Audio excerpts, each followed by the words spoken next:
Jai Radha Madhava Punjabi Hari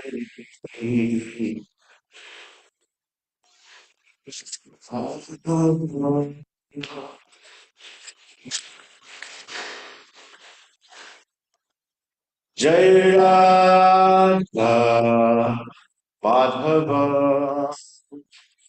Punjabi Hari Jai Radha Madhava Punjabi Hari Gopi Chandra Vallabha Girivardhari Gopi Chandra Vallabha Girivardhari Gopi Chandra Vallabha Girivardhari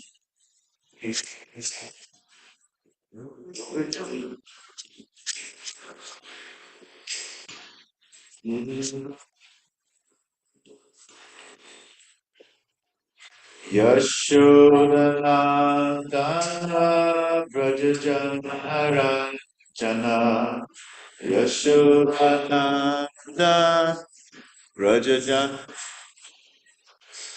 Yashodanandana Brajajanarajana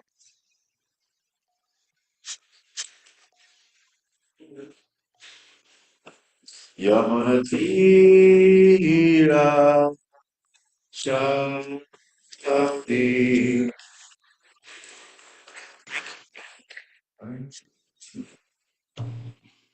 Yamunatira Shanti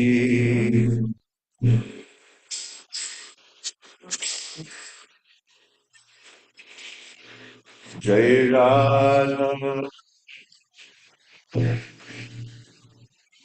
Punjabi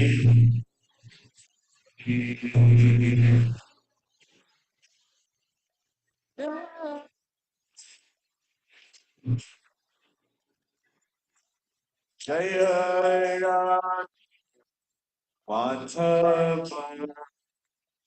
Punjabi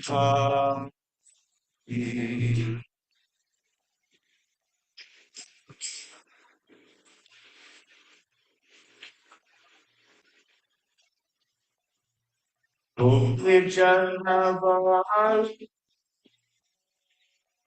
Girivardhari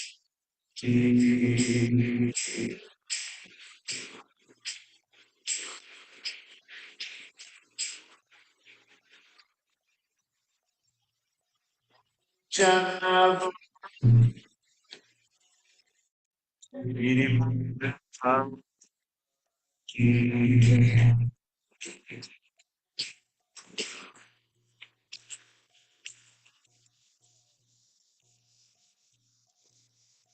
Yashodanandana Prajajanarajana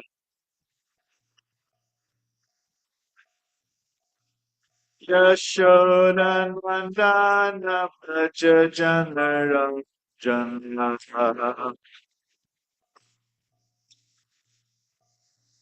Yamunatira Nachati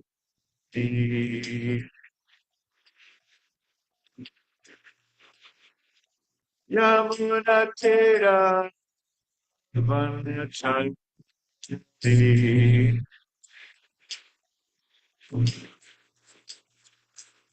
Jai Radha Jabihari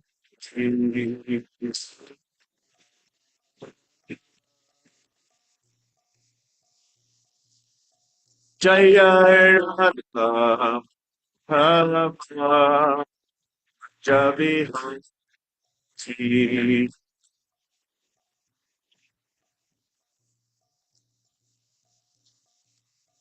Hare Krishna, Hare Krishna, Krishna Krishna, Hare Hare, Hare Rama, Hare Rama, Rama Rama, Hare Hare Krishna, Hare Krishna, Krishna Krishna, Hare Hare Rama, Hare Rama, Hare Krishna, Hare Krishna, Krishna Krishna, Hare Hare, Hare Rama, Hare Rama, Hare Rama, Hare Hare, Krishna, Hare Krishna, Krishna Krishna, Hare Hare, Hare Rama, Hare Rama, Rama Rama, Hare Hare, Hare Krishna, Hare Krishna, Krishna Krishna, Hare Rama, Hare Rama, Hare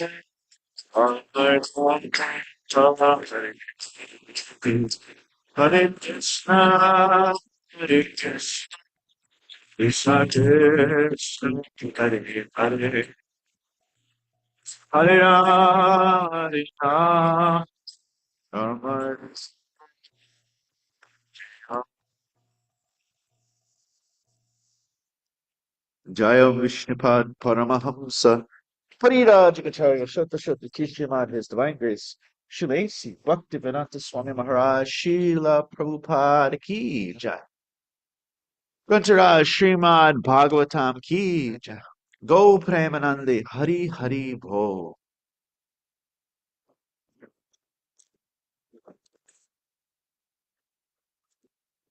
So welcome everyone. Thank you all for attending online and in person. Maybe in the ethereal sky. I'll see if anybody's there watching. And classes to go to 8 o'clock, or how does the schedule? Okay. Does anybody record it? Does it get recorded?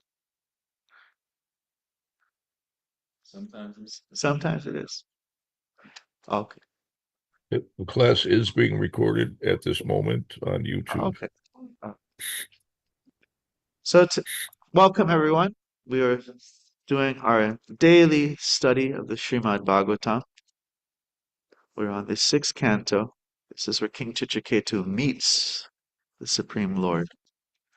And we are on text 43. Om Namo Bhagavate Vasudevaya.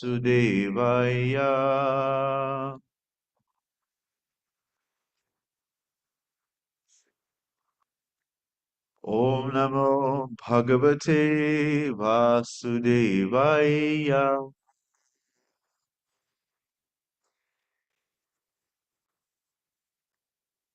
Om Namo Bhagavate Vasudevaya.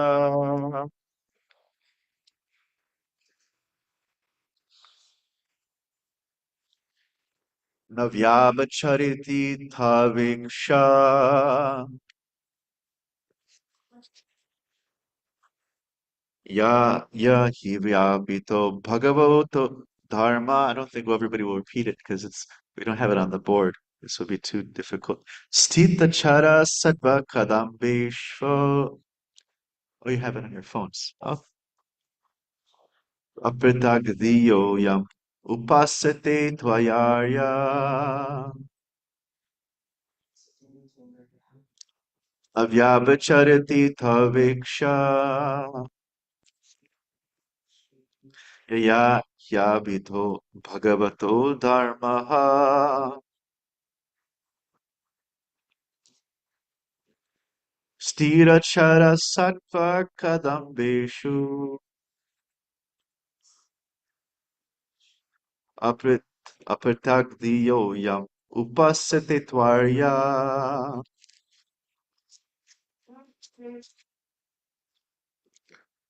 Nah. What does nah mean? Not. Vyabhicharati, which means fails. Baba, your iksha. Iksha here it says outlook. Other places you hear like desire. This is what you want. This is how you think, how you feel. Yeah, which he indeed abhihita declared Bhagavata in relationship with your instruction and activities. Dharma, religious principle. Sthira. Sthira means not moving, steady, stuck, standing. Sthane sthitam. So here it says not moving. And chara, chanchala, chara is moving, moving. Sattvam kadambeshu, among the living entities. The pratak diya, who do not consider distinctions. So in the previous verse, there was a pritak abhiman. Pritak is the word for divided. And so in the Bhagavad Gita, Krishna says, uh, chapter 7 or chapter 9, it says there's those who worship me, but they worship me in other ways. There's ekatvena, pritakvena, bahuda vishvatomukam. Those who worship me think me as divided. Those who worship the devas. So pritak abhiman means they have their abhiman, or here their diya, their mentality, their sense of self, or they're not they're seeing everything divided and they're not seeing the connection. And so yam, which upasate, follow, two, certainly, aryaha, those who are advanced in civilization. Translation: My dear Lord, one's occupational duty is instructed in the Srimad Bhagavatam and Bhagavad Gita according to your point of view, which never deviates from the highest goal of life. Those who follow their occupational duties under your supervision, being equal to all living entities, moving and non-moving, not considering high or low, are called Aryas. This is what the term is called. Aryans. What is here? What's the definition? This is a verse that defines the Aryan is one who does not. He's saying being equal to all living entities, not considering high or low. Does that sound very Aryan? It says the true Arya,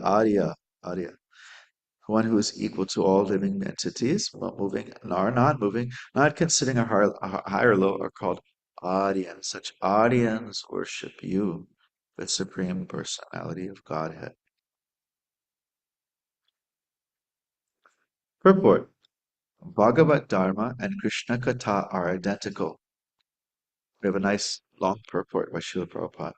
Sri Chaitanya Mahaprabhu wanted everyone to become a guru and preaches instructions of Krishna everywhere, from the Bhagavad Gita, Srimad Bhagavatam, Puranas, Vedanta Sutra, and similar Vedic literatures. Aryans are who are advanced in civilization. So Aryan means a cultured person. That's the general translation, a cultured person, and follows the Bhagavad Dharma. Actually, Vishwanath Chakravarti Thakur points out, if you see this verse, the first line is like a regular Bhagavad Gita, it's a certain number of syllables, and the second line is so long. And this type of melody or meter is called the Arya meter. So you see the genius of Shukadeva Goswami, he's mixing even the meter with the meaning of the verse. So here he's saying, Sri Chaitanya Mahaprabhu wanted everyone to become guru and preach the instructions of Krishna everywhere. From Bhagavad Gita, Srimad Bhagavatam, Puranas, Vedanta Sutra, and similar Vedic literatures. So we have Jiva Goswami. He was preaching. Jiva Goswami was the person who presented what is called the Bhagavat Sandarbha. Bhagavat Sandarbha is like a it's just like a Govinda Basi. It's almost like a commentary on the Vedanta. It is a very intellectual kind of dissertation, an argument. Like yes, Bhagavad Dharma, the Bhakti Yoga, serving the Supreme Personality of Godhead, is the highest, and that is the conclusion of the Vedas. It wasn't an official bhashya because at the time the devotees felt like, why do we need to write a bhashya? Lord Chaitanya has shown us that who wrote the commentary on the Vedanta Sutra? Vyasa himself. He wrote his own commentary called the Srimad Bhagavatam. So what need is there for any other commentary? It's the author's own explanation of his own book. So in the Bhagavad Sandarbhas, he starts off with explaining how do we know things, epistemology, what are the sources of information? And then there's 10 different sources that are given, but then he boils them down.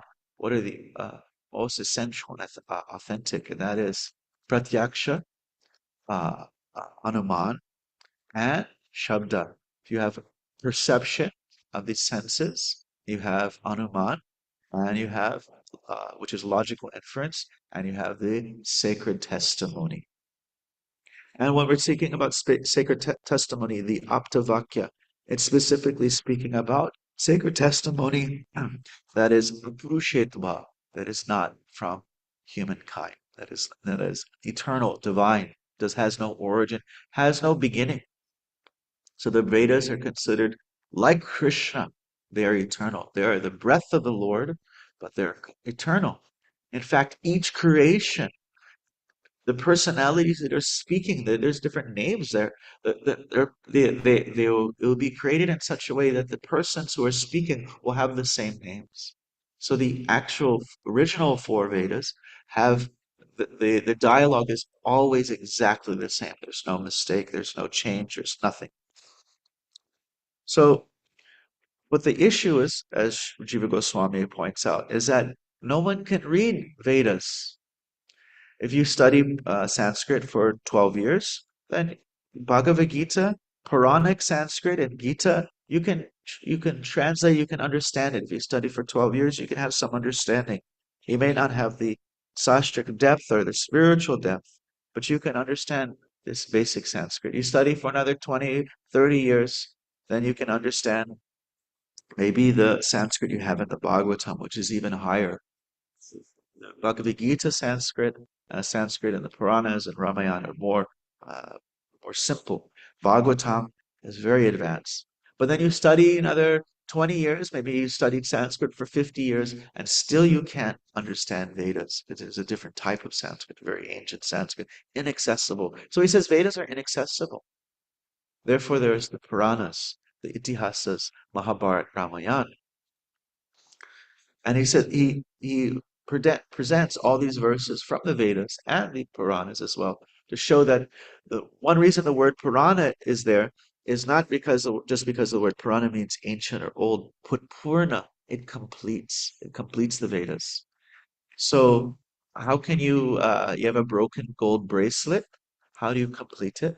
And it's called Panchama Veda. There's like fifth Vedas, these these literatures. You can only complete something of the exact same substance. You can complete a gold bracelet with more gold. Therefore, these Puranas they are Veda. But then you go to the Vedas and you try to figure out, okay, what is the Puranas, and there's all these different divisions. Like some of this Shiva Purana is saying Shiva, the Shakti Purana is saying Parvati, and we're all confused. Who is the absolute? What is the supreme? What is the goal? What is the Dharma, which is going to be discussed here? And then the understanding is that because of the three modes of nature, there are different Puranas in the different modes. And so the Bhagavatam stands out as the most exalted. Um, just to show you the hierarchy of the importance of the Srimad Bhagavatam. The second most commentated Purana, I think it is maybe Vishnu Purana or Skanda Purana. It has about three or four different commentaries, but the Srimad Bhagavatam has over 80 known commentaries on it in all the different sampradayas. Over 80 known. Those are the ones that they historically know of. This is showing how important the Bhagavatam is. Now, if we come to the conclusion that the Bhagavatam is this is the highest, but then what is the philosophy of the Bhagavatam? And as here Prabhupada says in the purport, Sri Chaitanya Mahaprabhu wanted everyone to become a guru and preach the instructions of Krishna everywhere. And with the instructions of Krishna, means we're preaching the instructions of Chaitanya Mahaprabhu. So Jiva Goswami wanted to show how actually the instructions of Sri Chaitanya Mahaprabhu are the highest. And how do you do that? First, he explains what is the instructions of the Bhagavatam and how those instructions are exactly the same as the instructions of Sri Chaitanya Mahaprabhu. So if the Bhagavatam is the highest, and if he can show how Sri Chaitanya Mahaprabhu's instructions are the instructions of the Bhagavatam, thus Sri Chaitanya Mahaprabhu's instructions become the highest. So here's the question. What is the philosophy of Lord Chaitanya? And we have those who are on Zoom, they can also unmute themselves if possible. Tell us, what is the philosophy? If you were to go to a religious professor at State College and and he's asked, well, what's this philosophy of Chaitanya Mahaprabhu? What would you tell him? Okay, that's the process. But what's the philosophy? What's your idea? What is this iksha? What is your outlook? What is your philosophy on? So Yashodev said, Achincha Veda Veda Tattva, and to that the professor would say, what? Yes, tell us. What's, you just say the nice chorus of the song lyric from, I think it was a band called uh, Kula Shekar, Achincha Veda Veda Tattva. They had that song. They were popular in Europe. Devotee band, but they became very popular. So what would you say? What is that philosophy of Lord Chaitanya? Simultaneous oneness and difference. And so the way that the uh, Jiva Goswami says, actually he sums it down. It actually sums out the entire philosophy of Lord Chaitanya in one word. And that one word is Bhagavan. That means that contrary to Sri Shankaracharya's position that the Supreme has no attributes, Bhagavan is the understanding of the Supreme as his energies. Because you have this question every tradition must resolve. If there is the all good Supreme, then why is there this place that has some inebrities, some shadows, some dark qualities? How can divinity exist and the material world exists? The Christians take this more of like a ethical question. If God is all good, how can there be evil? And the Vedas and Vedanta Sutra takes it as a existential question. How can divinity exist if matter or illusion exists, which has how do if it's all because the philosophy of Vedanta is that there's only one source, a unitary source. Everything comes from one thing. The first invocation of Vedanta is saying, just like the first verse in the Bhagavatam, that from which everything emanates. This is specific for the Vedanta tradition. Other traditions like Sankhya, they have a dualistic concept. Vaisheshika, they have the concept of everything is made out of invisible, indivisible, and a limited form of atoms. But Vedanta, our philosophy, is everything coming from one source. that is perfect. So how can there be, we see imperfection all around us. So how can that be? And the answer is that Bhagavan has his Shaktis, has his powers. And these Shaktis are the internal, external, and marginal. It's like you have the uh, the sun and its own glow on the sun, the rays that come out of the sun, and the sunshine reflecting on a body of water. So the internal glow is like Radharani, the internal Shakti. The rays coming out of the sun is like the marginal Shakti, and the the light reflecting on the body of water is the external energy. It looks like it's real light, like heat and everything, but there's not much coming out of it. It's just a type of an illusion. And so one may ask, well, where does it say that in the Bhagavatam? Where is this philosophy of Bhagavan? Actually, you could read the Bhagavatam 8th canto, and they're saying prayers to Lord Shiva, and they're saying Bhagavan. They're like, maybe Lord Shiva is God. Are you here, in the 10th canto, and all these Vasudeva and Devaki are glorifying Krishna, and then Krishna says some very Advaita philosophy. No, no, you're seeing the Unitarian. He wanted to quell their reverence and not see him so in a divine position, so they could be a little more intimate with him. And he was like, "Oh yeah, it's all basically it's all one." So where do we find the philosophy of the Bhagavatam summed up?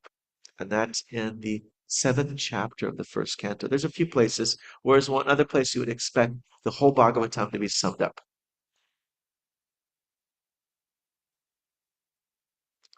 So Chatur And so if you look at the Chatur and then you look at Vyasa's, there's the whole philosophy of the Bhagavatam is summed up in the first canto, chapter 7.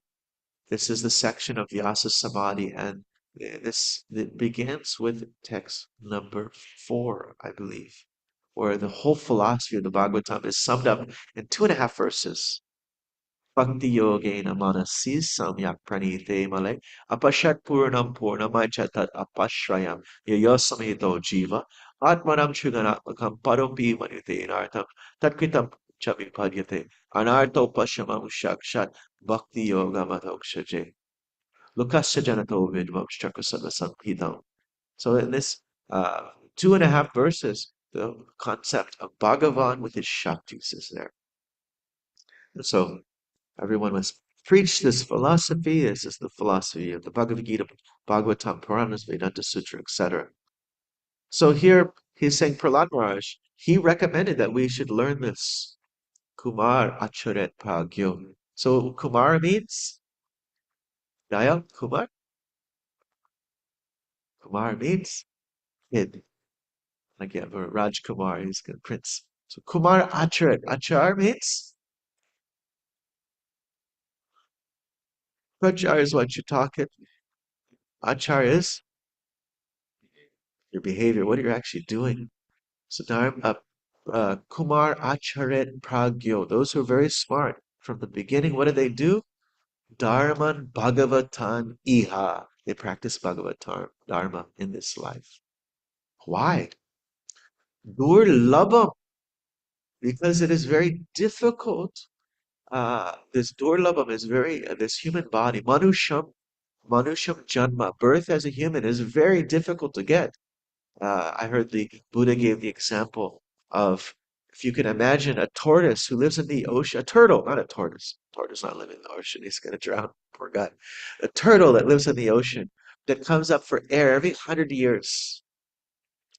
And by chance, there is like a log floating by as he's coming for his 100th breath.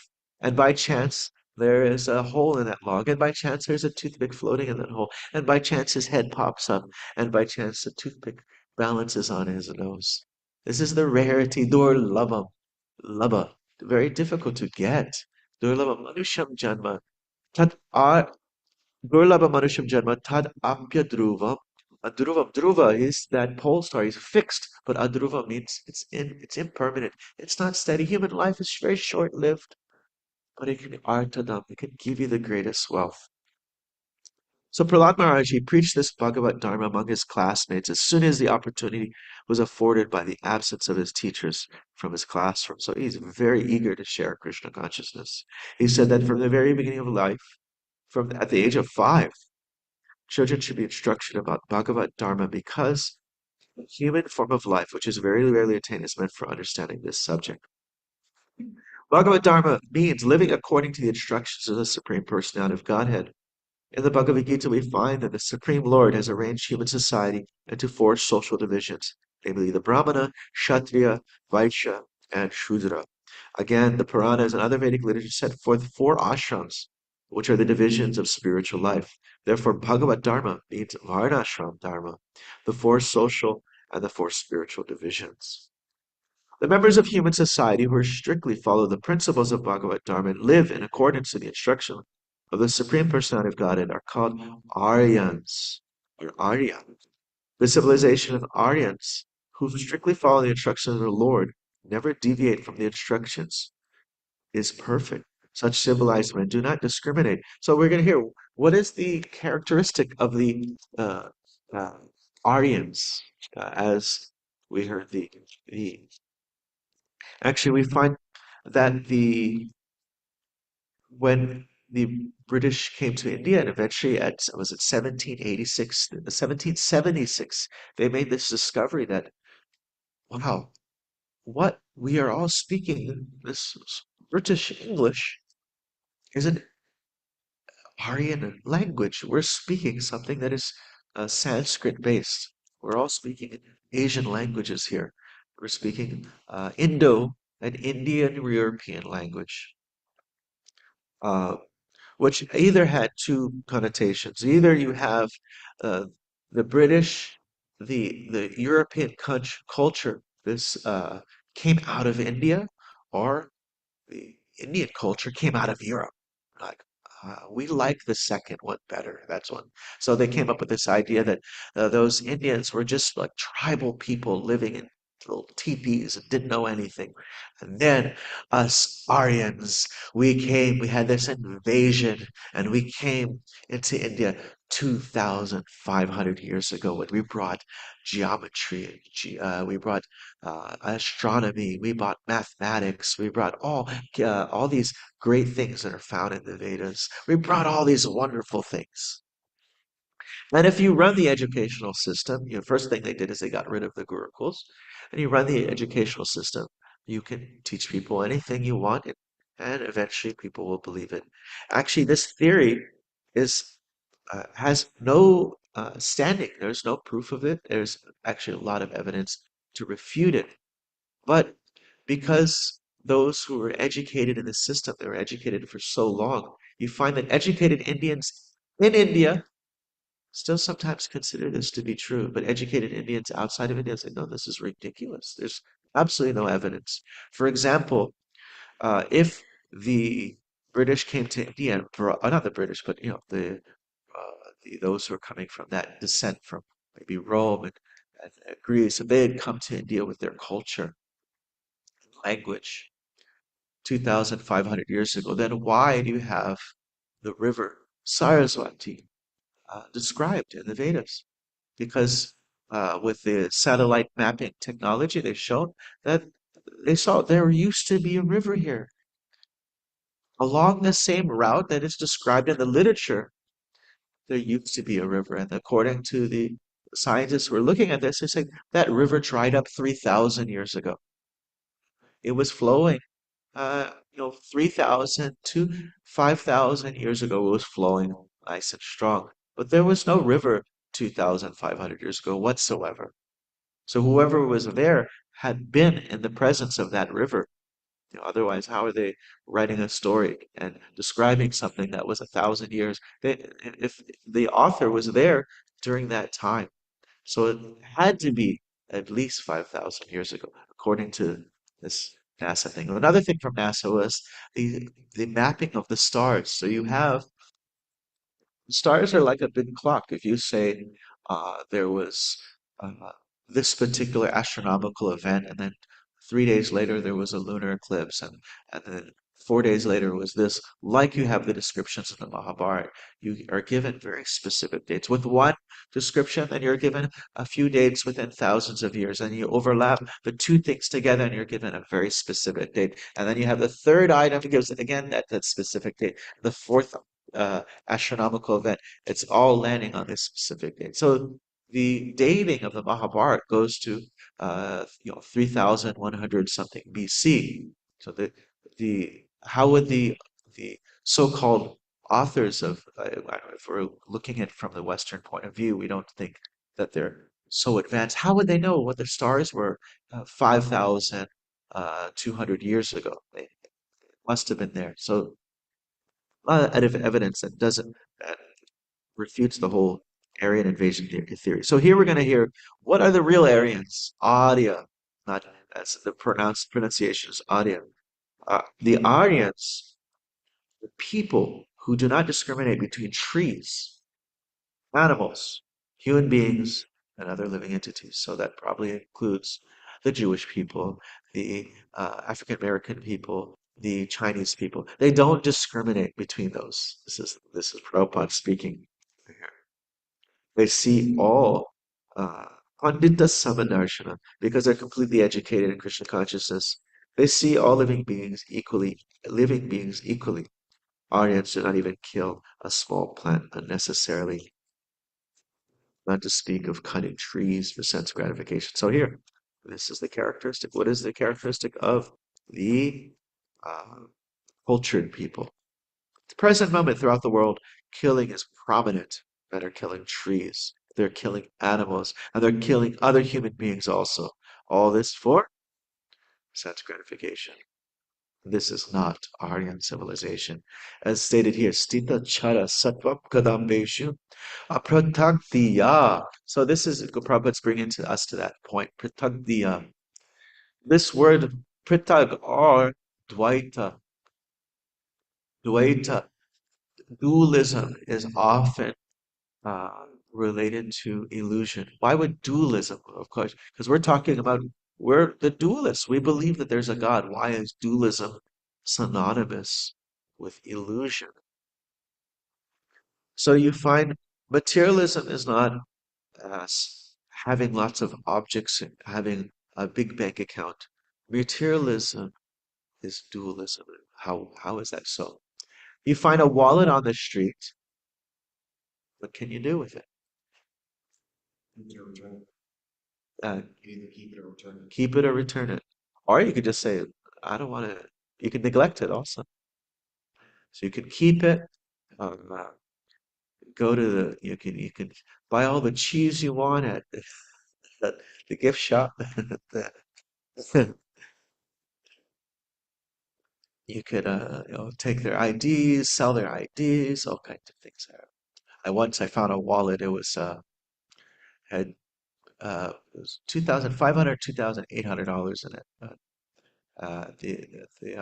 There was a event at the airport. So I think it was in the hotel there near the airport. And it's a big fat wallet. And it was a kind of a India cultural event. And so we contacted the guy, and then he came, he first asked us if we could bring it to him. All right, no, you can come to pick it up, you know. And then he came, and he like came into the office, grabbed the wallet, and walked out. I said, "Hey, guy, go there and put some in the donation box." We could have took all of it, put the donation box, because he barely even said thank you. He was a little ungrateful. So you can take it for yourself, or you could just be neglectful. Say, I don't want to deal with any trouble. Or so you can avoid it, exploit it, or give it back to who it belongs to. So why do you give it back to who it belongs to? Because you recognize its connection, its unity. It's it's a non-dualistic. You realize that the wallet is connected to that person. So prittak, divided, is when we see this world separate from God.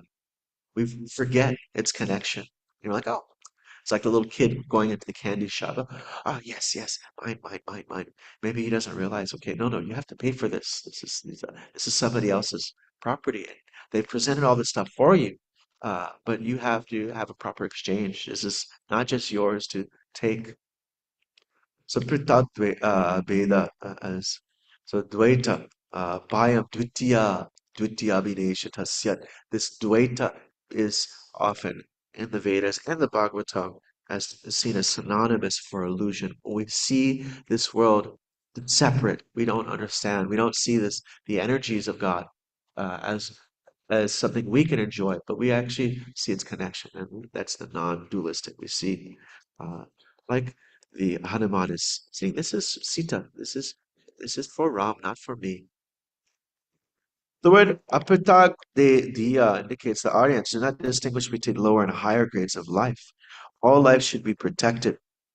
All living beings have a right to live, even trees and plants.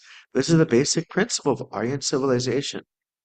Apart from lower living entities, those who come to the platform of human civilization should be divided in the society of Brahmanas, Kshatriyas, Vaishyas, and Shudras. The Brahmanas should follow the instruction of the Supreme Personality of Godhead, as stated in the Bhagavad Gita and other Vedic literature. The criterion must be guna and karma. In other words, one should acquire the qualities of a Brahmana, Kshatriya, Vaishya, or Shudra and act accordingly. This is a civilization of the Aryans. Why do they accept it? They accept it because they are very much eager to satisfy Krishna. This is perfect civilization. So this is uh, Daivi Varnashram. Srila Prabhupada describes this characteristic of the those who are in the higher orders of life. What does it mean? Is it just occupation? It means faith in Krishna. So he gives the example of one of his godbrothers was from a very wealthy family, the Nabi families. And anybody who is born in that family, as soon as they're born, 5,000 rupees are deposited into their bank account. And when they turn 18 or 25, when they are old, they take everything out with all the interest. And India has better interest rates, so they take everything out. Or they can even keep it there, but they have this abundant wealth. That's just as soon as they're born, everyone gets this bank account that is building. He said this family's wealth all started with a dead rat. I think the lecture is called Dead Rat Business. And it started with a dead rat. And it was one man, he was visiting his friend. He said, "Hey, can you loan me some money, some capital? I want to start some business here." And his friend said, "You're a Vaishnav. There's money everywhere. You see that rat? That's money." And at the time, the municipal government was giving money for someone who would take a rat off the street because of the plague is spread through the fleas on the body of the rat. So you get 2 annas, which is, I don't know, some change for the price of one rat. So he brought one rat off the street. They gave him 2 annas. He bought some betel nut. He washed it up, some bad kind of old betel nut, and he washed it up, sold it for 4 annas, and this way he grew and grew and grew. And then Prabhupada continues on in his talk. He says, the Brahmana has full faith. Just I'll do what I'm supposed to do, and I will get what I deserve. I'll get my income. They will not take a salary. They will not become employed. They have this faith. I will. All I have to do is what I'm supposed to do in this world, and the income, the support will come. That's the characteristic of a Brahmana. He will die. He will starve. He will not work for somebody. That's Prabhupada was saying. And he said the Kshatriya, he has faith, but a little less. And the Vaishya, he has faith, but a little less. And he says the Shudra has no faith. He has to have some supporter. So this is what is being trained here. So there's a training of actual faith that is developed between the Brahmana, the Kshatriya, the Vaishya. And the Shudra is also, everyone is actually engaged in the service of the Lord. But the higher orders are given some respect because they actually have developed some faith in the support and faith in the system of the Lord. The Aryans do not deviate from the instruction of Krishna, nor do they have doubts about Krishna. Now we see, it was Arjuna, maybe is he not civilized? He's had so many doubts. What is this? What is this purport is saying? Arjuna, actually, Shamshaya's doubt is one of the elements of intelligence. And then you have this verse from the Bhagavad Gita that you might have a doubt about having doubts because you have 9 chapters of the Bhagavad Gita, or 18 chapters of the Bhagavad Gita. 9 of them, half of them start with a question, and the other half start with an implied question. So the entire Bhagavad Gita is full of doubts. But then you have a verse in the Bhagavad Gita that says, "For the doubting soul, there's neither happiness in this or this life or the next." So one may doubt: Was this is this a kind of a call to blind faith? Are we being forced to this? You should stop asking questions and just believe. And so this verse is Agya Ashadananascha Shamshayatma. There's 3 that are mentioned. There's the Agyas. I think this is maybe chapter 17. Agya Shadadanas. You have those who don't know. They don't know the Vedas. They don't know the scripture. That's unfortunate. Then you have a person who knows the Vedas, like a scholar, but doesn't believe any of it. They don't, it is not their worldview. They don't believe any of it. Many scholars, they can quote Srimad Bhagavatam way better than all of us devotees, know it very well, but they don't believe any of it. And then there's the third one, the one who uh, knows the Vedas, knows the Bhagavatam. It's their worldview, but they don't trust in Krishna. They don't, maybe it will work for somebody else, but they don't have this trust that Krishna will show up in their life. And they're not willing to give them. So that soul is unfortunate. That's what the verse is saying, is that it's like a crippling doubt. Like doubt is like we mentioned in one of the classes, doubt is like the brakes. Actually, doubt leads to so much more information. If you have a question, if you then it brings up more information. But it is like the brakes. If you're stepping completely on the brakes, you're not doing anything. You're just in a stagnant position. And then this shraddha means a willingness, a trust, an interest. Prabhupada translates the word shraddha as trust, a willingness to participate. That is like gas. And if it is all gas, then that's also crazy. Blind faith, and there's a little koan we say, blind faith is having an answer, but not wanting questions. And blind doubt is having questions. But no, I don't want an answer. I just want to throw some questions at you. So we continue on.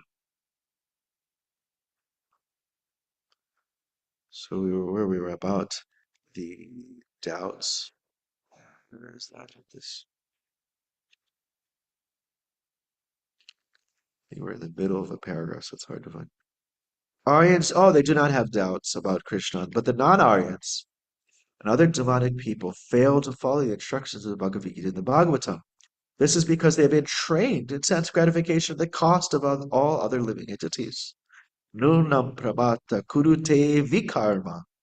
Their only business is to indulge in all kinds of forbidden activities for sense gratification.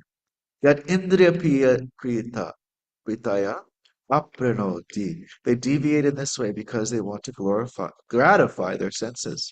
They have no other occupation or ambition. Their method of civilization is condemned in the previous verse. Kakshemo nijapayo kiyanvartasva para druha dharmena. What is the meaning of a civilization that kills oneself and others? This verse therefore advises everyone to become a member of the Aryan civilization. It's an interesting sentence to spread around, like rule America. And then and it will be all like devotees from Gita Nagari from like going on. Very confused, like, what are they talking about? And accept the instructions of the Supreme Personality of Godhead. One should conduct his social, political, and religious affairs according to his instruction. We are spreading Krishna consciousness movement to try to establish a society the way Krishna wants it.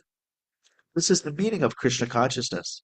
We're therefore presenting Bhagavad Gita as it is, kicking out all kinds of mental concoctions. Fools and rascals interpret the Bhagavad Gita in their own way. When Krishna says, "Man mad bhava, mad bhakto, mam yaji, mam naskuru," always think of me, become my devotee, worship me, and offer your homage to me. So this is both chapter 18 and chapter 9 of Bhagavad Gita. And Prabhupada is quoting Dr. Radhakrishnan, the president of India, who translated Bhagavad Gita in English. And Prabhupada said pretty much 90% of the translations is all right. And actually, you find a lot of that the way they were publishing Bhagavad Gita, Prabhupada said, we will take, because the devotees were helping him with the publishing of the Bhagavad Gita.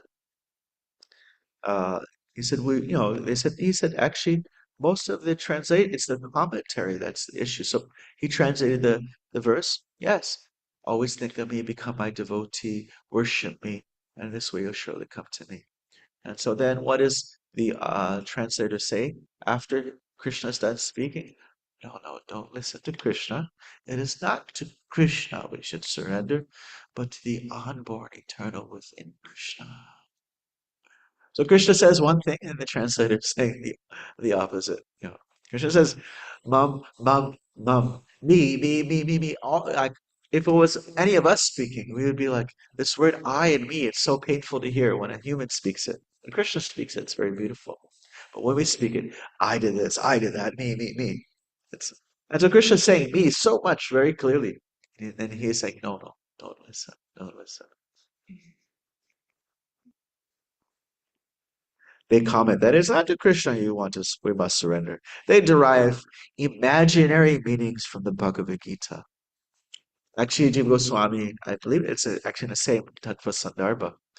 He talks about how, uh, what are the ways that uh, verses are interpreted. So the way the verses are interpreted, uh, I believe this is originally from Mimamsa, that the first, the primary meaning is taken first. How does the word just plainly, how is it plainly written? And if the plain meaning doesn't make sense, then you look at secondary uses of the grammar that relate to the plain meaning. They can't be distinct from each other. So, for example, Gangaya as a bhasham, there's a verse that is give an example that the village in the Ganges. And the plain meaning doesn't make sense because the people don't live on top of the water. So the secondary uses of those words makes a sentence that means a village on the Tanda, the banks of the Ganges. Now, I can't take a meaning, a secondary meaning, that has no relation to the first meaning. Can't say, well, the Ganga is the flow of the heart and my consciousness, and the bank, the village is the senses, and go on with the whole imaginary meanings. They even if we're using grammar to take something that it doesn't make sense in the most plain version, we use other grammatical rules to find out, okay, what is this verse talking about? It still has to relate to the first meaning. So that's there. So you can't just start just you know it's not um, spoken word night where we just like a little poetry and just coming up with anything we think on the top of our head. The Krishna conscious movement, however, strictly follows Bhagavad Dharma, the instructions of the Bhagavad Gita and Srimad Bhagavatam for the complete welfare of human society. One who misinterprets the Bhagavad Gita, twisting out some meaning for sense gratification, is not Arya. That's why we have this Vachuvegam, Manasakroda Vegam, Jiva Vegam, Ulurapasta Vegan, Etan Vegan, Yovisheta Dira, Sarvam Iptima, Prithivam Sashishat. Who are the six vegans? You got to get them to listen to you, become a world-class teacher, Jiva Goswami says, or Rupa Goswami says in his Nectar of Instruction. Vacho Vegan, Manasakroda Vegan, the urge to speak, the mind's demands, the urges of anger, the urges of the tongue, belly, and genitals. Otherwise, if we are not self-controlled, then our instructions will be controlled by our desires and our senses. So Jiva Goswami gives a standard. We might not be able to see in the heart of the speaker, the sannyasi, the whoever, but if we see that externally, at least their lifestyle is self-controlled, then okay, this person can teach all around the world. Divim Sachishat. We're twisting out meaning for his sense gratification. Therefore, commentaries on Bhagavad Gita by such persons should be immediately rejected. One should try to follow Bhagavad Gita as it is. The Bhagavad Gita 12, 6 to 7. Lord Krishna says, Ye tu sarvani karmani mai sanyasa matparaha aninaiva yogena mam udayantu pasate tareshamaham asamudharta mityu samsara sagarat bhavamna chirat parta maya veshita chetasam. For one who worships me, giving up all activities unto me, being always devoted to me without deviation, engaged in devotional service, always meditating upon me, fixes mind upon me. Again, he's saying this. O son of Pritha, for him I am the swift deliverer of the ocean of birth and death. Srila Prabhupada Ki Jai. A very long purport. I think we may just have a minute or until wherever the curtains open, if you have some reflections, comments, or questions.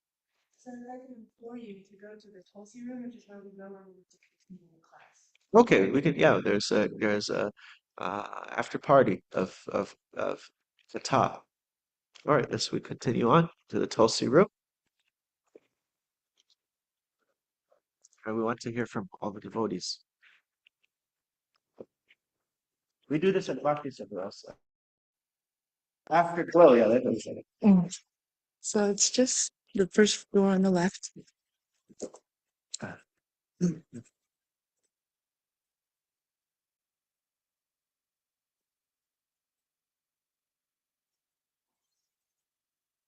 Could you bring a table? Oh, you can sit right there. I hold I can hold the lamp. Oh. That makes sense.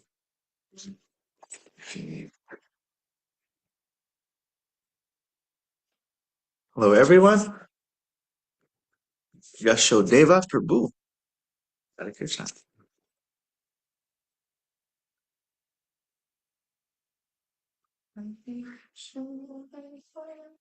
What reflections, questions, comments, takeaways, anything you'd like to share? Yes. Let's see.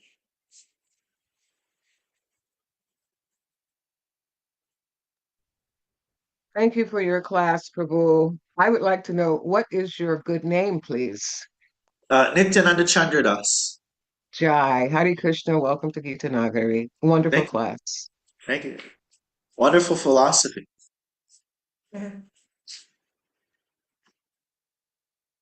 Thank you for your wonderful class as well. This verse brought to mind multiple other verses. You just have to get closer so they can hear. Oh yeah, go for it. One of them being Ishopanishad mantra 1. Ishavasyamidam sarvam yatkincha jagatyam jagat tena tyaktena punjita magrita kasya svidvanam. Everything animate or inanimate that is within the universe is controlled and known by the Lord. One should therefore accept only those things necessary for himself, which are set aside as his quota, and one should not accept other things, knowing well to whom they belong. So one thing I'm taking away is that everything belongs to the Lord, and they all should be used in his service, like you were talking about. I think in the candy store, just everything.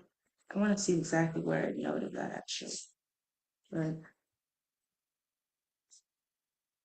I don't know exactly what I noted, but it's like it all needs to be offered back up in his service, and used in his service, like the wallet. Yes. You can just like neglect the things that are in the world, or you can take it and use it for your own sense gratification, or you can offer it back up in. I'm renounced. I'll neglect it. Oh, it's not yours to neglect, and it's not yours to exploit.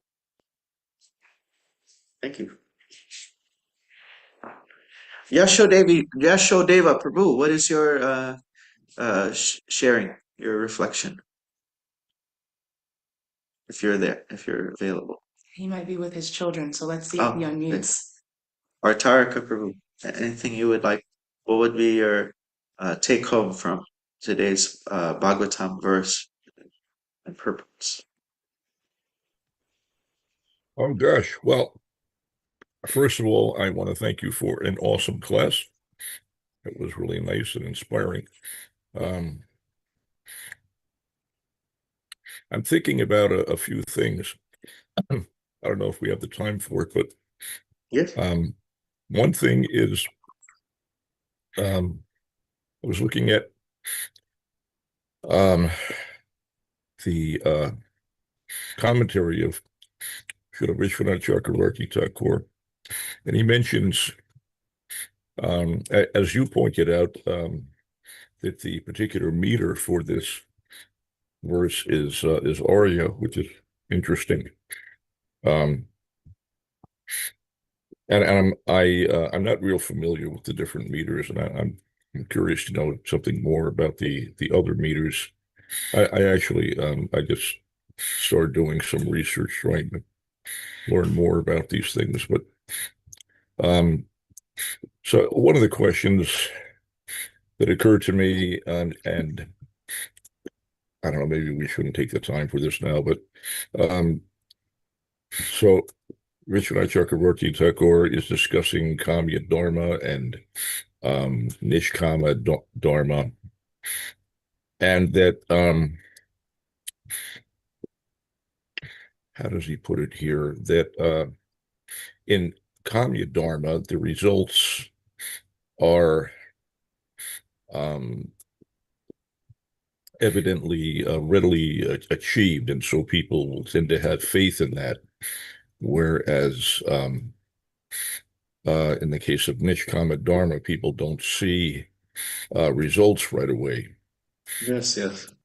And so this is not, it's not real clear in my mind. He says that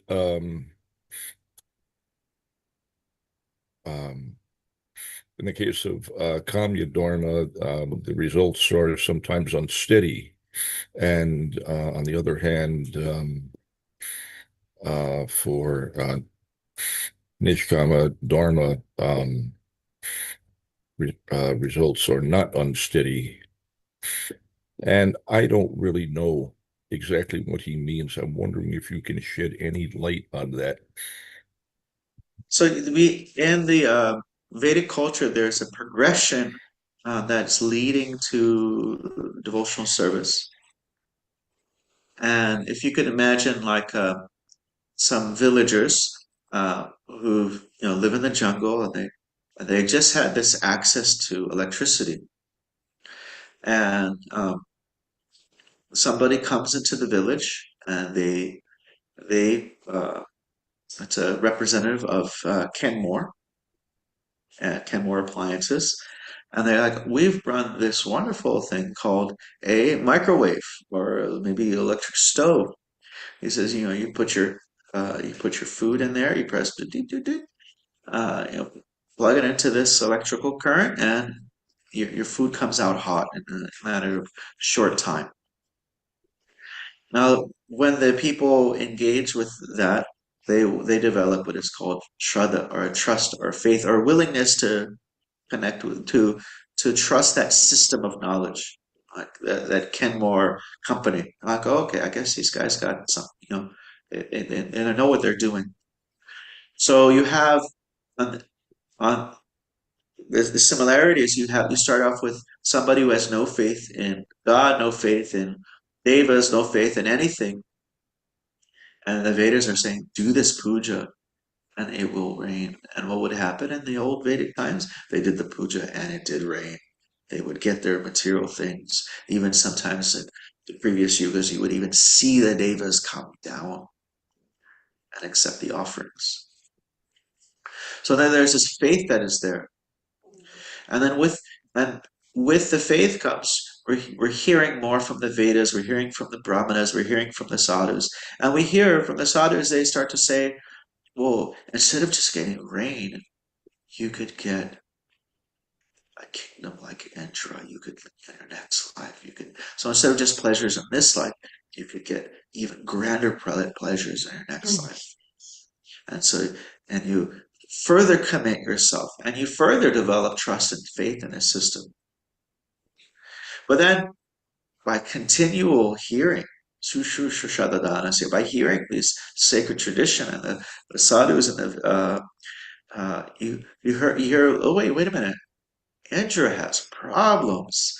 The devas have to die. That's not. I want what the Upanishads are talking about. Now we're moving from the karma kanda to the jnana kanda. I want that moksha. I want that liberation, salvation. I want to get out. I want to be free from problems. And then, similarly, as you continue to hear from the sadhus, the Vedas, the brahmanas, we may hear that, well, just salvation, that is not the highest. There's more than that. We might have the association of devotee here that if you take the pleasure of the on earth, you multiply that thousands of times, you get the pleasure of the higher planets. You take the pleasure of the higher planets, multiply that thousands of times, you get the pleasure of Janaloka. You take the pleasure of that, multiply that 1,000 times, you get the pleasure of Brahmaloka. It goes up. I'm skipping a few steps, and it gets multiplied 1,000, 1,000, 1,000. You take the pleasure of Brahmaloka type, multiply that 1,000 times, you have the pleasure of Brahmananda, the full experience of the self. Now, if you take that pleasure, multiply that millions and millions and billions of times, it does not equal one drop of the pleasure one gains from pure devotional service. So, by this progression, by this contact with the scriptures, with the brahmanas, with the sadhus, they're getting more and more faith. And we have JDD's mic is unmuted. There's a conversation. Mother Jambavati, please mute your mic.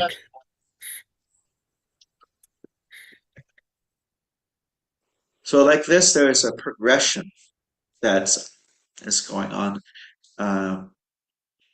So in the beginning, the person only has faith in the lower things that are being offered. But as they go, they can develop greater faith. Of course, Kali Yuga, we don't have any time for that. So we're just going to present devotional service. If people are actually going to be able to follow the whole slow cultural system of the Vedas, probably not. So we're presenting. Let's just start with the highest. And Krishna, as he's written to my spiritual master, Paladananda Swami Prabhupada, wrote him and said, Krishna is never ungrateful in our efforts to serve him, rest assured. So he will reciprocate. He might not give you your BMW that you asked right away, but he will reciprocate in a way that is going to help you. And that could be great opulences and like Dhruva Maharaj. Or it may be some challenges like the Pandavas, but he will reciprocate and reciprocate in a way that you will be so satisfied and so happy that he did. And so, and those, as Prabhupada says in the end of the purport, or Vishnu Chakrabarti Thakur says in the end of the purport, therefore the cultured people perform bhakti, let the uncultured people just be stuck. Let the uncultured people have their doubts. But we want to have this faith that, actually, the story of Gajendra. Gajendra was calling. Gajendra didn't even know who was God. He's in the prayers, in the commentary, says he didn't know God's name. But he said, I don't, not you, not the devas, but the boss. Please, I'm reaching out to you. Please accept me. Please save me. And the devas were offended. They were slightly offended. How dare he not approach us? We take care of the animal matters. And why isn't he approaching us? Let's see. He's going to have to wait a long time because God, he's going to have to wait a long time because who knows when God's going to come around and be there for him. And just to show the devas, the Lord came so swiftly. And the devas immediately followed in a very apologetic mode. They came very quickly after the Lord. So that's a nice point also about Gajendra, it's very non-dogmatic. The Lord responded. He didn't say, wait a minute, you have to call me Swayam Bhagavan Sri Krishna. It's just reaching out to the Lord, and the Lord responds. He responds. As we worship him, he says, I worship them as they worship me. I come to them as they come to me.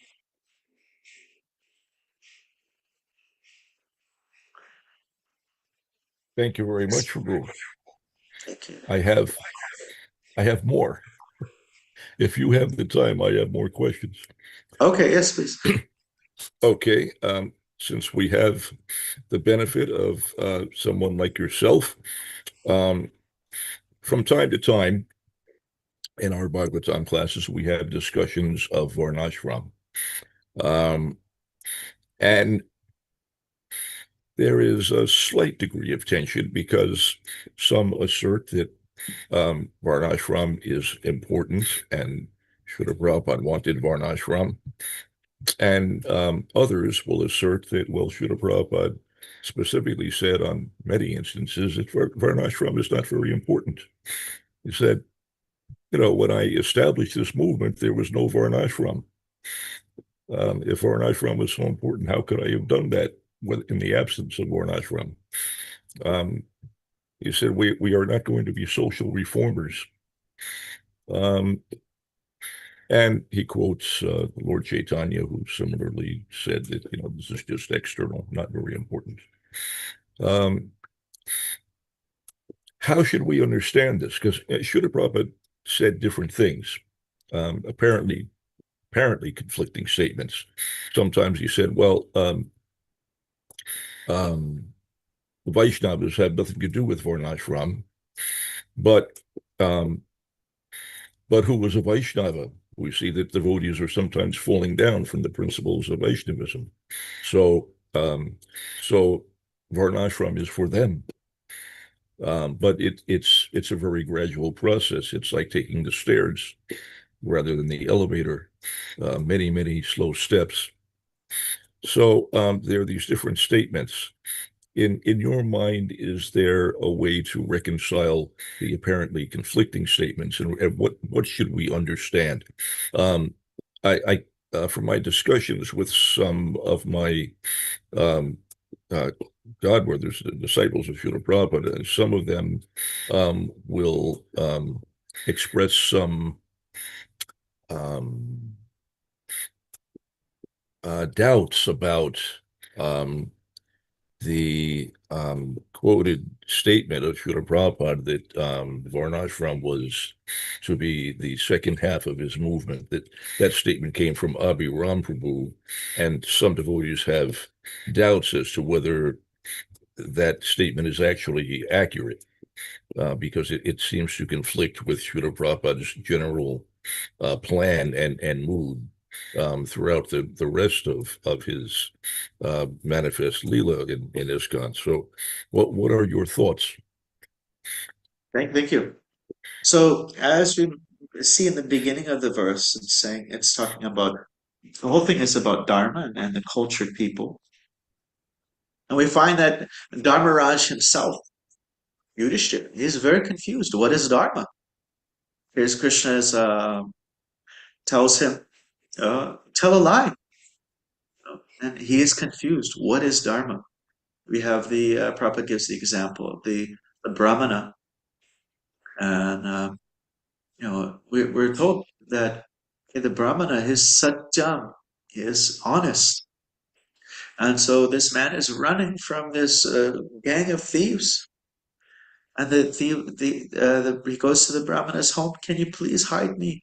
These guys are going to kill me. Actually, a similar pastime happened in between two sisters who were both nuns, and both had different responses due to their religious iksha, their outlook. There were Jewish people hiding from the so-called Aryans, and uh, and like in the first part of the story, what Prabhupada says, the thieves show up at the door and they ask the Brahmana, I'm looking for this person. Where are they? And he said, I'm honest. He's upstairs. And they go and take the guy and they kill him. You know? And Prabhupada said, this fool he has the sin of killing this guy. His so-called honesty was actually, uh, uh, it was there. It was a misapplication. And the story of these two nuns, one of them, one of them, her religious principle, her idea was, let's say that they're hiding in the basement. The other one, her religious principle was, I don't know what you're talking about. I don't know. I haven't seen any people like this. The one who told them they're hiding in the basement, she and all the other people in the basement were killed. And so there's this whole puzzling principle of what is dharma. And that's why you have the Mahabharata and you have these kind of uh, these very troubling situations where you have to figure out what is the most deepest, highest principle according to the particular circumstance that the individual is in. And the Bhagavatam is constantly flipping the script. What is going to happen to Chitraketu? Chitraketu is going to be a massive demon in the form of Vitrasura, and he is going to smash and step on the demigods and then put them in his mouth and chop them up and fight Lord Indra. But throughout the Puranas, Vitrasura is usually just shown as like some dragon and some monster. But in the Bhagavatam, he's just not some powerful monster. He is the great uh, devotee, the demon body. And he reaches wonderful kata. And Indra, on the other hand, who is glorified in the Vedas, he is seen as the materialistic devotee. Deva Madhava, many of you have known, he does a really nice article called Chitraketu, uh, uh, and Indra and pastoral abuse. And he talks about how Lord Indra, he represents the materialistic devotee who will, like Indra will kill you to keep his position. Whereas Chitraketu, he will gladly accept the curse. He is humbleness personified. Parikshit Maharaj, he could have said, I'm a king, I'm a Vaishnava, and, Prabhupada said he had the power to reject the curse. He said, I have important services to do. I'm going to reject this curse. We're talking about people who were taking that took bold steps to actually show leadership, not in the sense of keeping their position, but actually keeping a very leadership quality of being very humble and not really fighting for power and position. So Bhagavatam, you have the son is teaching the father, Prahlad Maharaj. You have the demon teaching the deva. You have all these flipping of the scripts, and so it is trying to exercise us into not a formulaic understanding that Varnashram, what? Good or is it bad? Tell me, is it good or is it bad? Yay or nay? But rather to understand, well, what is the most important uh, progressive uh, path in our particular circumstance. Should we go to the Bhukta Shibir, the Harinam devotees? What are you fools doing out there chanting the holy name? And you should, don't you understand? This whole New York civilization it's teetering on nothing. You should just, why are you out here at the Harinam? When the Harinam devotees come in, what are you fools doing on a farm? How dare you? You should be giving your blood to the Sankirtan mission, and you're just, having this peaceful life and practicing Krishna consciousness and cultivating sattva lifestyle, and along with growing good families and devotional service. No, it's authentic for the devotees in the Harinam, and it's authentic for the devotees at the farm. So based on their particular situation.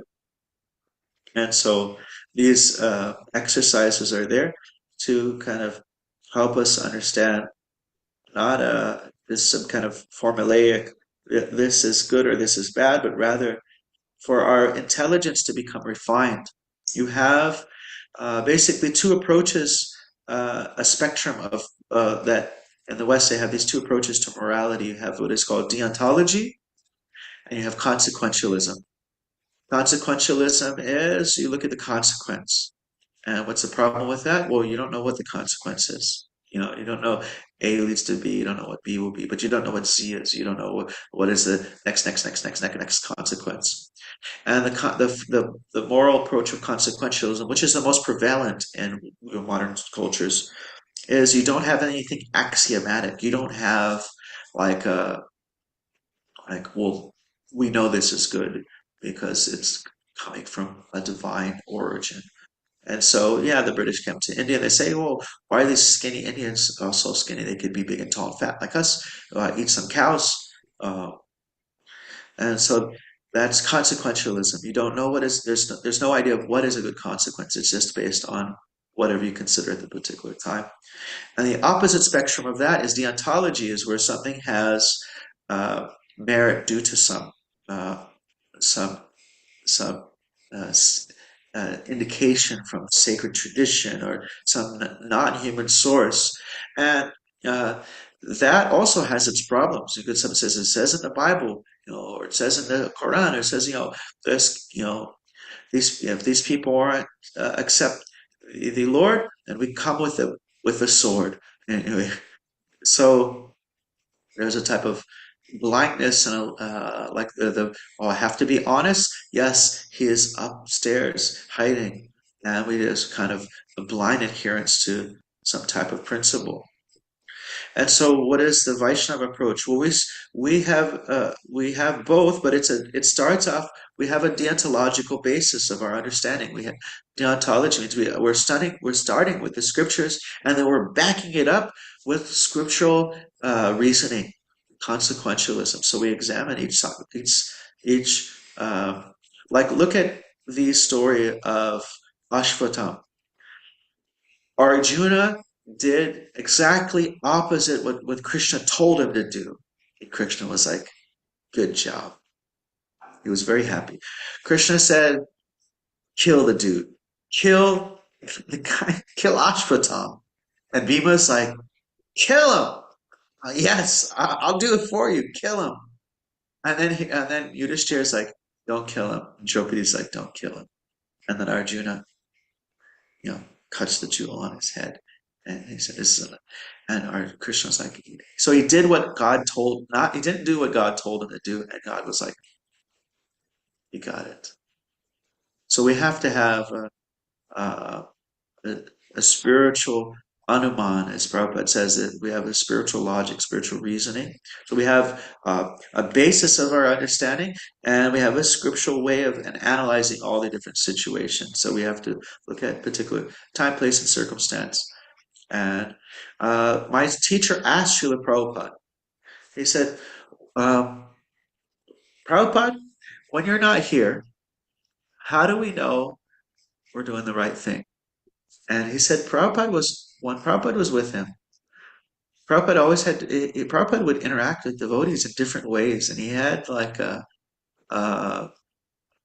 different types of moods based on also the moods of the devotee. And so he said Prabhupada was always sarcastic with him.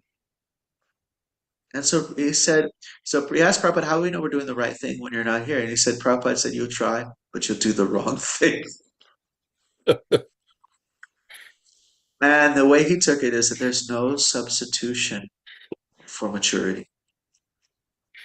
We have to become just more deeper Krishna conscious. Otherwise, yeah, we may try, but we get it right or wrong every once in a while, or most of the time, or all the time.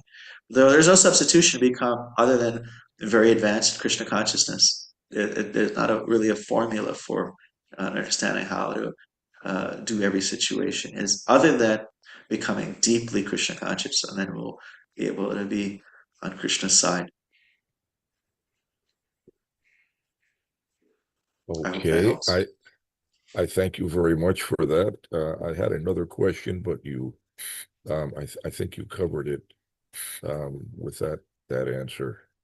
That was very comprehensive. Thank you very much. That was great. Thank you. Vishnu Chakravarti Thakur says, those who, of the three, the ones who are asking questions, the ones who are listening, the ones who are speaking. I thank you all for letting me speak. Because you get the most benefit because it gives the most Krishna anxiety. You have to like you gotta you read and study and then so thank you very much. Jai Hare Krishna Prabhu. My name is Chintami Devi Dasi. I happen to Thank be you. the mother of Janavatsala, who's in the room, and the wife Oh, of Jagannath Pandit, who's in the room. wonderful.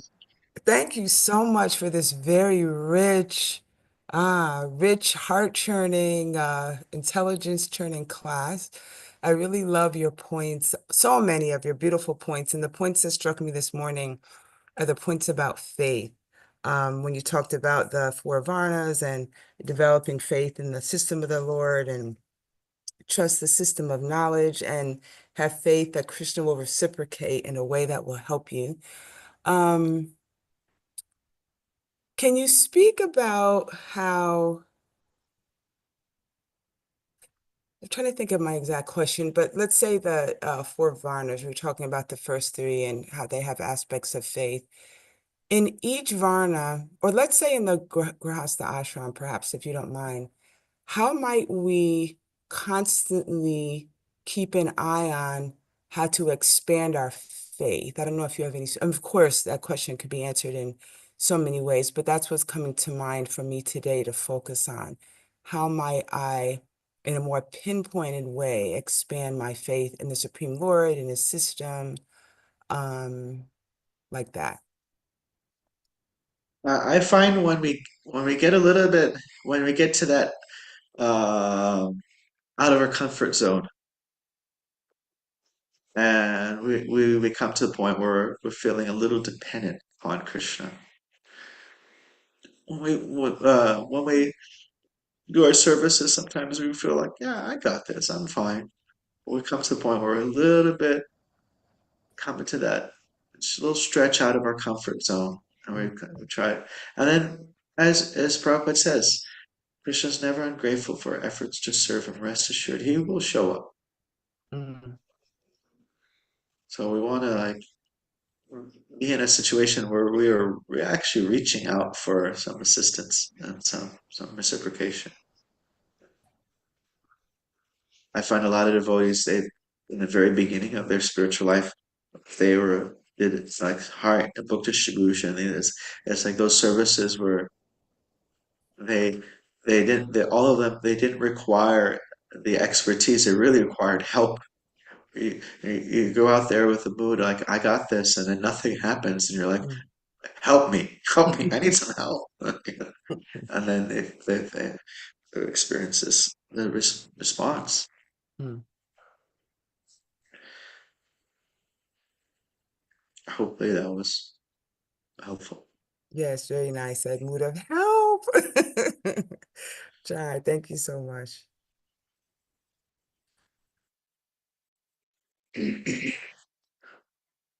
Another verse that came to mind when we were discussing occupational engagements in the verse in the text today, it talks about occupational engagements.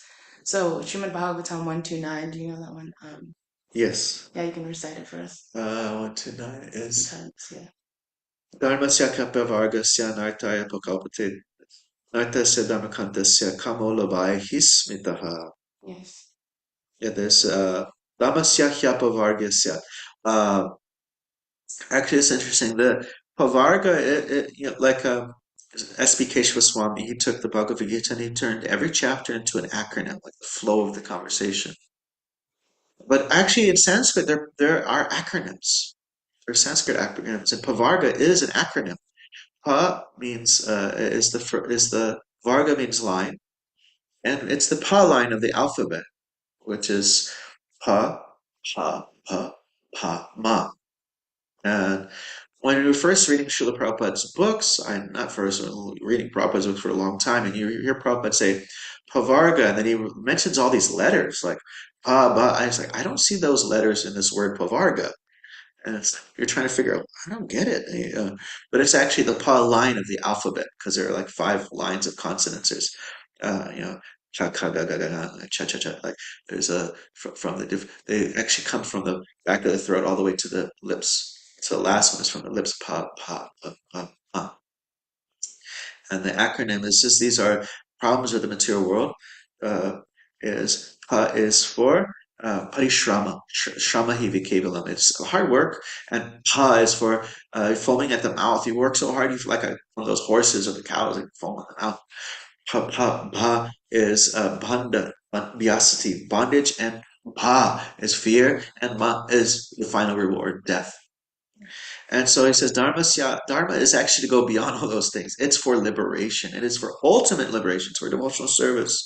Dharmasya hapyavargasya nartai pokopate. So this Dharma, all this Vedic culture, all this culture is for what?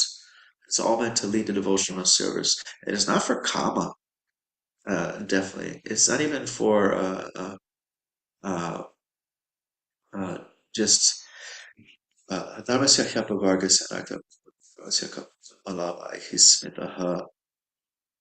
yeah, so it's your even your karma is meant for dharma. Is your he says if you kamasyana nindriya pirtir lavo jivite lavata, what should you what should you have as a kama as a desire? You just want uh, a healthy body so you can practice devotional service. That's it. That's all you should need. Jivata jivata tattva jigasa, because this life is for understanding tattva. And what is tattva? That he begins to explain Bhagavan, as we mentioned. Paramati Paramati Bhagavani iti subject. This is tattva. So thank you for explaining all of that. And in that verse, we're talking about not using the senses, not using material gain to cultivate sense gratification. So we want to use our senses in the service of Krishna, the master of the senses. And how do we get closer to pure devotional service and farther away from sense gratification? How can we limit our kind of like it's so natural to be kind of so engrossed in sense gratification. So what are some practical ways we can start trying to um, kind of move farther away from sense gratification and towards pure devotional service? Okay. So in general, it seems that we slightly practice renunciation. It's not that we really try to become very austere. We know we do like Bakadashi, but mostly we're trying to satisfy Krishna's senses, and then we actually become satisfied. Like this verse in the Bhagavad Gita, uh, the higher taste verse, that we become satisfied, and it's just like if we are starving and we haven't eaten food in 10, 15 days, then that even the dumpster at 7-Eleven is looking a little tasty. What kind of goodies are in that dumpster? But if someone comes and gives us a nice pizza cooked by Chintamani, and nice pizza, and there's like you're on slice 3, slice 4, slice 5, you don't think about that dumpster as soon as you taste that higher taste. So we want to get the higher taste, and then the sense gratification or the lower taste it goes away. So we're primarily striving for the higher taste of devotional service. And of course, we do have certain practices of renunciation. And one devotee was, following Srila Prabhupada, and he was walking all like, and Prabhupada said, "What are you doing?" He said, "Oh, I wanted to be more renounced." He had his shoes off, he was walking very calmly. He said, "No, there's already enough austerity in Kali Yuga. Just so we don't. There's certain levels of renunciation we try to practice, but mainly we're trying to get to please Krishna's senses and and and be thus inspired in our own Krishna consciousness by the because devotion service is itself pleasurable and it's directly experienced as pleasurable. Pratyakshavagama susukam. So, and with that direct experience, that's that this Bhakti Pareshwana Bhavarakti. There's three things that happen when you eat food, three things that happen to you when you do devotional service. And the last one is how you can really see that something is authentically happening, is your hunger is going away. And that hunger is going away because you're consciously eating food, so you're consciously practicing devotional service. And so your hunger for the temporary is going to go away.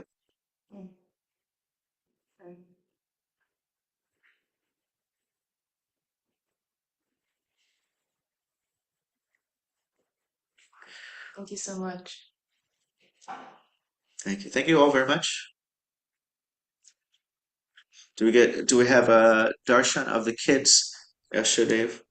Have a, can one of them say Haribo on the screen? I don't know how old are they. One kid, two kids? Two kids. Probably 6 now and 4. 6 and 4. Can one of them say Hare Krishna on the screen? That'd be wonderful. Or like the afterglow style. Yes. We're trained in Bhakti Center's Afterglow. Sorry, Prabhu, they're not here at this moment. They're not here. But it's such a Well, wonderful class. So nice to hear all of your exposition of the Bhagavad philosophy. So many nice shlokas. I feel like I'm swimming in an ocean of delicious shlokas by your grace. Hare Krishna. Hare Krishna. And then coupled with Janavatsala, even more shlokas for dessert. Haribol. Yashadev Prabhu, you have to add a sloka to the mix. No, there's already been so many.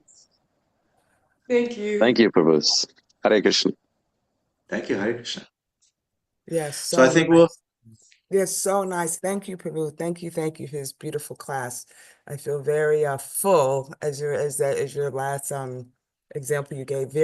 I feel very full and Krishna conscious nectar. I feel very satiated, and so thank you for your years of dedication and practice so that you can give these offerings on behalf of your spiritual master and behalf of Srila Prabhupada. Thank you so much. Thank you. And if you're full, then we recommend some exercise, some devotional service, and then we'll be ready to eat some more. Jai!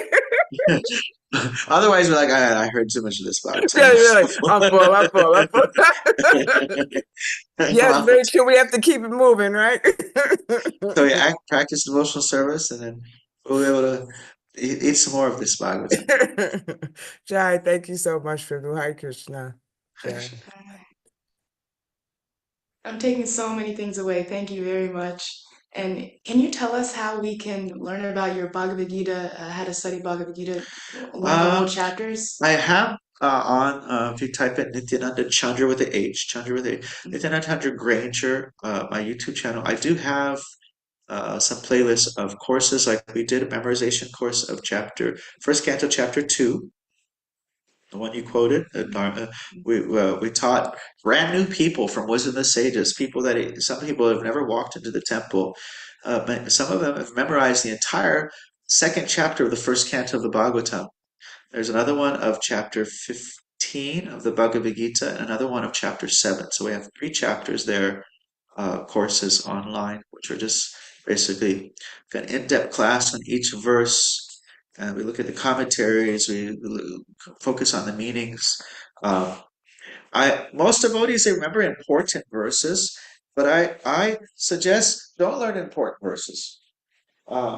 In fact, it's a lot easier to remember the whole section, the whole chapter, because they all go together. A, B, C, D. They just naturally go together philosophically, as a song, as just the meaning. They all go together, and it's much easier to memorize a song. It's what happens often is devotees remember some important verses, and they try to learn more, and they kind of stop because they realize it didn't stick. But any fool can sing a song. And how long is 30 verses? If you know them well, it can take 3 minutes to chant. So how many 3-minute song lyrics do you know? It can maybe take 5 minutes. How many 5-minute song lyrics, you know? So, but it's like building a house. Some work in the beginning, but then once the house is done, and once you've done the memorization, And all you have to do is sing a song every once in a while, and you keep it with you. Mhm. Whereas to sing random verses that it doesn't really go well together. And so there are certain chapters that are like chapter 9. It's like practically all the verses are so important anyway.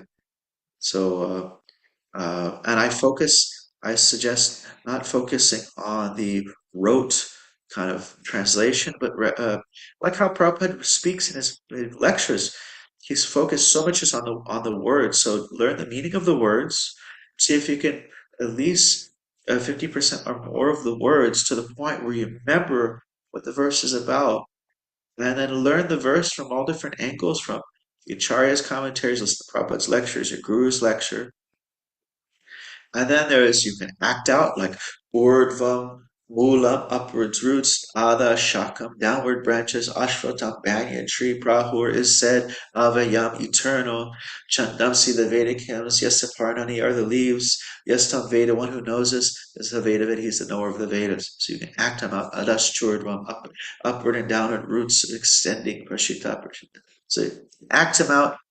Even in the Vedic times, they would do this. They would use, you have meter, you have melody, you have visualization, and you have gestures. And they would use all of these things for memorizing. Like if I say, it's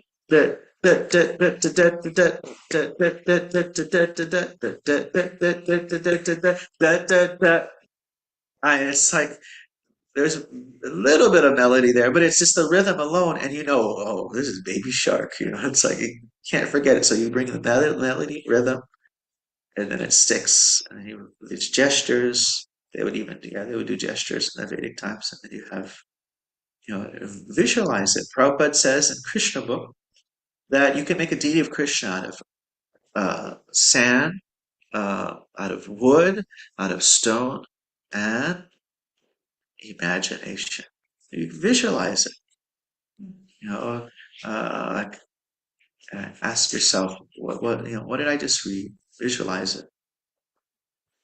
So yeah, I suggest devotees to you. One of the things about was we talked in the class about unplugging the reception, unplug the mind, soul, body connection. Is that the mind plays limits, and sometimes we think, oh yeah, I can't do that, I can't do that. And once we find ourselves going, if we try to do a chapter of the Bhagavad Gita, like, wow, I can really do this. Try another one. I can do this. I can do this. Like we would take brand new devotees on book distribution. They would say they did books, a small amount of books every day. They were like going out saying, and they take them to a concert and they do 100, 150 books, and they're like, wow, I didn't think I could do this. And then they go back on the same place that they used to go, and they're immediately it's like they're double what they used to do because the limitations, the limiters were taken off. So I would suggest start with something easy. Don't start with chapter 2 of the Bhagavad Gita with like 70 something verses, or first chapter where none of the verses are ever here in any class whatsoever, or anything like that. Easy. You can start with like the first 4 shlokas of nectar of instruction. And even the way Sanskrit is written is going to be, like Ishapana, it's going to be hard. Bhagavatam is harder than usually. So verses are very straightforward and they're easier to memorize.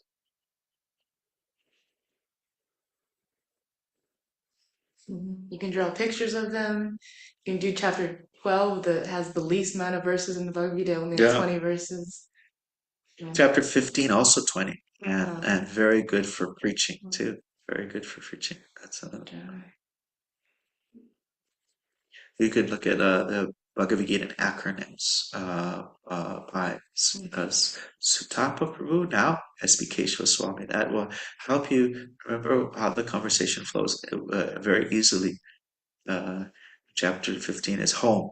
First 4 verses, first 6 verses are whether this world is our home or hotel. Verses 7 through 11 is O is for over and over and on again in reincarnation. M is for maintain our body, mind, and soul. Krishna says sunlight, moonlight, fire, electricity, fire of digestion, even your memory. And the Vedas are providing for your body, for your mind, and for the self. And then the E is for essence, where he kind of brings home the existence of God and the devotional service. So, kind of a nice primer to spiritual life. It's just chapter 15. Okay, thank you very much. Jai Srila Prabhupada Ki Jai. All glories to the devotees of Gita Nagari. All glories to His Holiness Bhakti Tirtha Swami. What a wonderful community. It's nice to go to a temple and everything is like, it's not all run down, it's like, everything's all taken care of, it's growing. Nityananda Chandra Prabhu Ki Jai. Hari Hari Bol.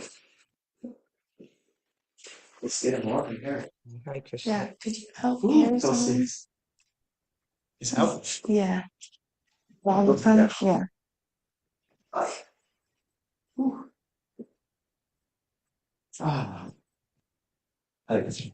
We'll offer you guys on Zoom to see Radha Damodar. Jai Shri Shri Radha Damodar Ki Jai.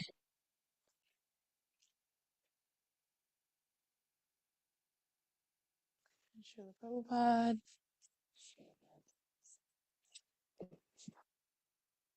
Srila Prabhupada Ki Jai.